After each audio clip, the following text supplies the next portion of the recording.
Alo, Trà Vinh xin chào các bạn. Hôm nay thì mình mời các bạn xem cái món bánh bao chai với cái công thức đơn giản, bánh trắng xốp và nở bông luôn. Thì mời các bạn đăng ký kênh để theo dõi những video mới nhất từ mình nha. Mình dùng đây là bột mì hoa ngọc lan, gói này là 500g, có hàm lượng protein từ 9 cho đến 11.5, là bánh nó sẽ trắng. Tiếp theo thì mình dùng 100g đường trắng để cho cái bánh nó trắng nha. 6g men là khoảng 2 muỗng cà phê lưng thôi. Đây mình dùng cái men này, men không cần kích hoạt. 1 muỗng cà phê bột nở baking powder, nửa muỗng cà phê muối, 2 muỗng canh dầu ăn, dầu càng trắng thì bánh càng trắng. 300ml nước ấm nóng thôi, không cần nước nóng quá. Trước hết thì các bạn sẽ cho hết 100g đường vô trong nước nè, nước ấm để cho men của mình nó dễ nở hơn á. Mình khuấy đường cho nó tan rồi để một bên. Mình sẽ cho hết một gói bột 500g vô trong cái thau. Nếu các bạn không tìm được bột này thì mình có thể tìm mua cái loại bột hoa hồng cũng được nữa. Đây, 1 muỗng bột nở vậy nè. Bột nở nha các bạn, chứ không phải là muối nở nha.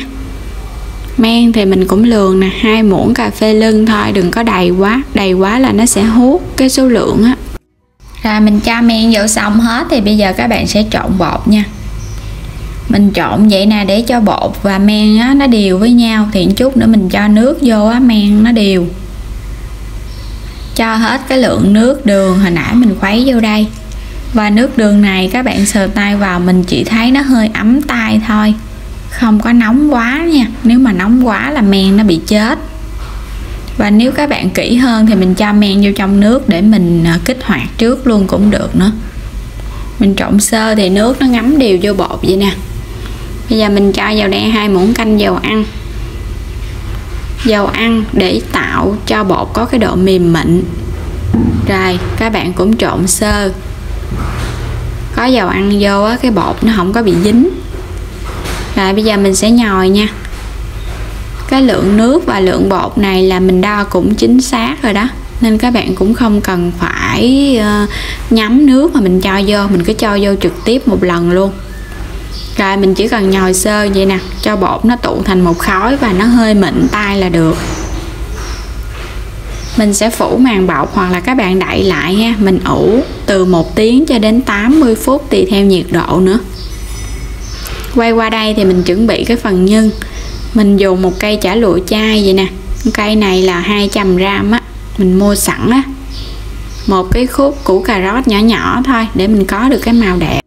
Củ sắn này khoảng chừng 300g. Nửa cái củ hành tây, các bạn có thể bỏ qua nếu không ăn hành. Nấm mèo và nấm hương thì mình dùng hai thứ này là 20g, đã ngâm nước cho nó nở trước rồi. Rồi bây giờ các bạn sẽ đi cắt cái phần chả lụa ha. Chả lụa vô trong cái nhân á các bạn, nó ngon lắm. Mình sẽ cắt ra những cái hạt nhỏ nhỏ vậy nè. Cắt xong thì cho nó qua cái dĩa mình để một bên. Tiếp tục sẽ cắt cái phần củ hành này. Củ hành này các bạn cũng cắt nhỏ nhỏ luôn. Cắt cho nó giống nhau á, thì chút nữa mình xào nhân nó mới đều. Nấm mèo, nấm hương mình cũng sẽ cắt nhỏ. Trước hết thì mình cắt cái cuống đó mình bỏ đi. Trong cái nhân á mà các bạn có cái nấm hương này nè, nó thơm lắm. Mình sẽ cắt nhỏ nhỏ hết luôn. Cắt cho nhỏ giúp vô nhân nó ngon. Củ sắn các bạn cũng có thể cắt hạt lựu, còn mình thì bào vậy nè cũng được nữa cho nó nhanh ha. Cà rốt mình cũng bào sợi luôn. Bào sợi vậy á, chút nữa các bạn vô nhân nó cũng dễ nữa, nó không có bị chảy. Cho vào đây 2 muỗng canh dầu ăn. Mình sẽ cho cái phần củ hành vô mình phi thơm. Nếu các bạn không ăn hành này có thể thay bằng hành bơ rô á, bỏ qua cái hành cũng được luôn. Cho hết cái phần nấm vô mình xào cho nó thơm trước. Rồi mình sẽ cho hết cái củ vô. Thì cái lượng củ khoảng chừng 400g thôi là vừa các bạn, vừa với 500g bột luôn. Rồi mình xào cho nó săn lại vậy nè. Mình sẽ cho hết cái phần chả lụa vô ha. Rồi bây giờ các bạn sẽ nêm nếm nè. Mình cho vào đây 1 muỗng canh dung đường, 1 muỗng cà phê muối. Rồi mình trộn đều. Các bạn cũng có thể cho dầu hào hoặc là hạt nêm chai. Cho tiêu vô nữa là mình tắt bếp được rồi. Quay trở lại cái thau nhơ bột của mình, bây giờ nó nở vậy nè các bạn, nó nở gấp đôi lên nè. Và nó căng cái miếng màng bọc luôn á. Bây giờ mình sẽ tháo nó ra. Bột nở là khi mình xơm vào một lỗ mình thấy nó không có phì lên á. Và xung quanh bột nó nở xốp nhiều vậy nè. Nó ra những cái sợi protein á, là bột đã đạt ngon. Bây giờ mình sẽ lấy ra ha. Vệ sinh cái mặt phẳng á, cho nó sạch. Rồi mình cho cái khối bột ra. Mình sẽ gập bột lại vậy nè, để cho nó mịn. Cho lên đây một chút xíu bột áo. Các bạn hạn chế bột áo càng nhiều càng tốt ha, để cho cái bánh của mình nó nở nhiều á. Nếu mà cho bột áo nhiều quá nó dễ bị khô lắm. Và mình cũng nhồi. Mình nhồi vậy là để cho bột nó mịn. Và khi mà mình cán bột á, bột nó sẽ không có bị co lại.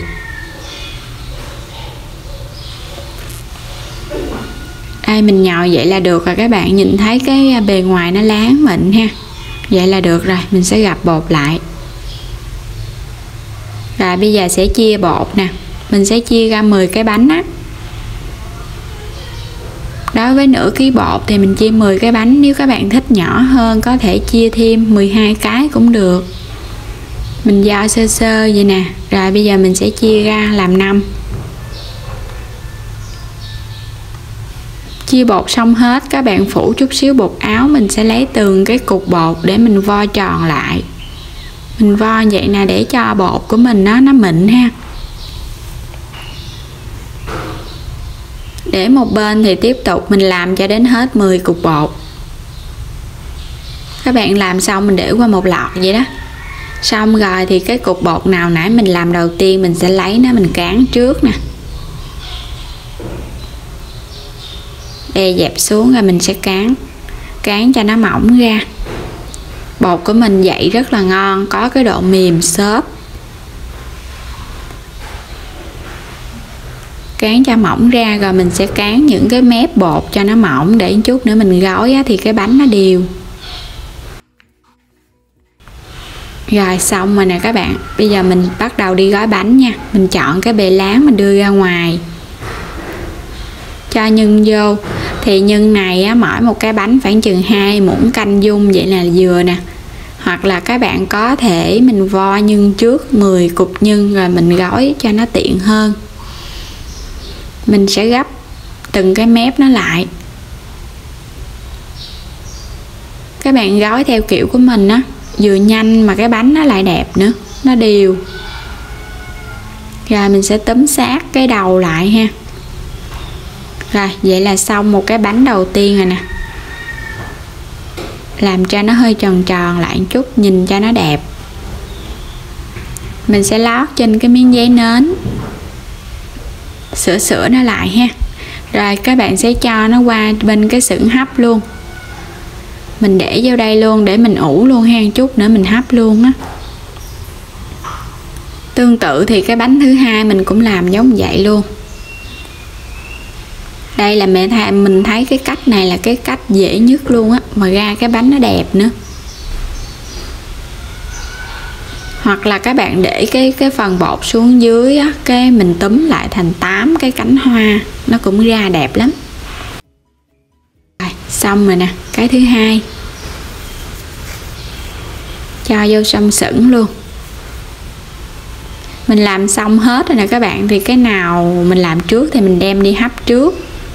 Cái nồi nước mình phải bắt cho nó sôi, mình sẽ cho vào đây khoảng 2 muỗng canh giấm. Rồi cho cái bánh hồi nãy mình làm trước thì mình cho vô hấp trước. Mình sẽ đậy khăn nha, để cho mồ hôi nó không có nhiễu xuống. Và các bạn hấp với lửa dừa 12 phút. Đúng 12 phút thì mình dỡ nắp ra nhẹ nhẹ vậy nè.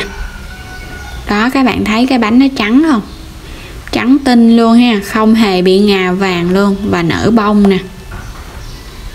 Mình đã làm xong hết 10 cái bánh rồi nè các bạn. Cái bánh trắng nè, và có cái độ xốp, nở bông. Với cái công thức làm bánh bao này thì cái nào mình làm nó cũng nở bông hết trơn á. Và đặc biệt cái bột rất là trắng luôn. Cái bánh này là mình không có cho chanh vô bột luôn đó các bạn. Mình chỉ trộn bột bình thường thôi đó, không cần chanh. Bề ngoài á, thì cái bánh nó láng ha, cái phần bột láng mịn và nở đều, nước muối đều luôn. Với cái tạo hình này các bạn nhìn thấy đẹp ha, nó không có cần phải tới khuôn gì hết trơn á. Bánh xốp nè, có cái độ đàn hồi. Rồi bây giờ mình sẽ bẻ cái bánh này ra cho các bạn cùng xem ha. Bánh cực kỳ xốp luôn, thơm lắm luôn á. Cái nhân nó thơm cái mùi nấm á. Các bạn thấy cái bánh ngon ha. Cái phần bột thì trắng tinh nè, xốp xộp luôn á. Cái vỏ ngoài á thì nó láng. Bề ngoài á thì mình lột da được nè.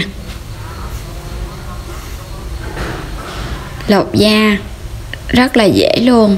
Bột thì xốp và bông. Cái bánh này á, các bạn nhìn cái phần bột giống như là cái bánh bông lan vậy đó. Nó xốp và nó bông vậy đó. Rồi bây giờ xin mời các bạn mình cùng thưởng thức cái món bánh bao chay, xem coi nó có ngon hay không. Bánh đó các bạn ăn không có thua gì bánh mặn luôn á. Cái phần nhân á nó thơm và nó có cái độ ngọt tự nhiên, và đặc biệt thơm cái mùi nấm. Mình thấy cái gia vị mình nêm á ngọt và rất ngon luôn. Cái bánh bao nè, tạo hình rất là bắt mắt luôn. Và qua video thì mình cảm ơn các bạn đã luôn theo dõi, ủng hộ những video của mình nha. Đừng quên đăng ký kênh, like và chia sẻ những video của mình nữa. Chúc các bạn có một món bánh bao chay ăn thật là ngon.